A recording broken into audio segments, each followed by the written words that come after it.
o mundo não para, as coisas vão mudando, todo mundo está correndo atrás e a Enig não está parado. A gente, cada dia que passa, a gente está desenvolvendo produtos, trabalhando nos produtos existentes, cada mês que passa, a gente está tentando melhorar as coisas.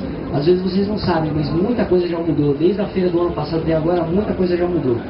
Só matando uma dúvida também, às vezes você fala assim, mas é um produto nacional. É um produto nacional com muita honra, tá? Nós somos brasileiros, nós temos que valorizar o nosso produto nacional.